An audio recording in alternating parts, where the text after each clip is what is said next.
Lack of self-worth. It's often what I see in couples that have been together for a long time. There's also a lack of passion, but oftentimes we look outside ourselves for self-worth, right? So we try to overgive.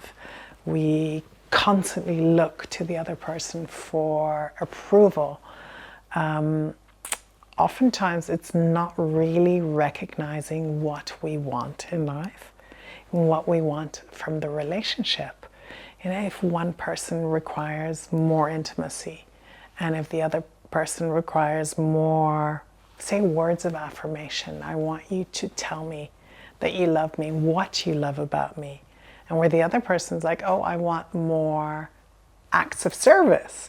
The way that you can show me that you love me is by bringing me coffee in the morning, taking out the bins, by almost preempting what I need, seeing that, oh, my car might need some petrol, or, I could really do her a favor by grabbing her suitcase and putting it in the car for a long journey, instead of me having to ask, right? Where are we not asking what we want from our partner, but where is the partner also just may not be open to even seeing that this is what we need, right? So again, I would say the self-assurance of knowing, what do I want? Oftentimes that's one of the most difficult things to start to get to. It's like when I have couples that are on the brink of divorce, it's like, oh, I don't want him to be that way. It's like, but what do you want? And they kind of look at me like, what do you mean? I said, well, you've said 5 or 6 of the ways that you don't want your partner to be, but what do you want? It's like, well, I want them to read my mind. It's like, that's going to be a little bit difficult. So start discovering, what is it that's really important to you in a relationship? Is it important that you feel safe?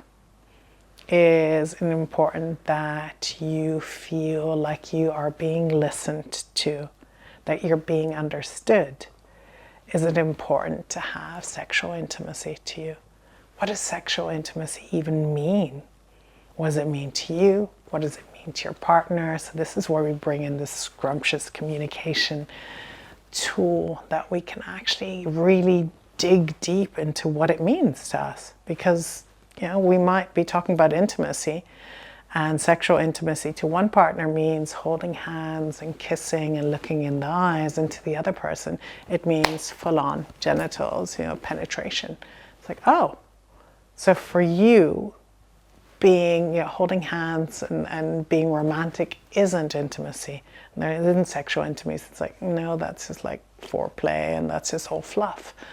And it's perfectly fine, but it just means that we have to learn each other's pleasure languages, the way into pleasure, and there always is a way. So to have more of that, like, what do you want? I want a partner to be able to have a communication with me, what he needs or what they need. And I want to be able to have that conversation with them as well. So really start looking, what are the 2, 3 things that are really important to you? What are the things that are very important to you? What are the things that are a no-brainer? It's like, this I don't want in my relationship, but this I do want. So if I don't want that, then I want more of this.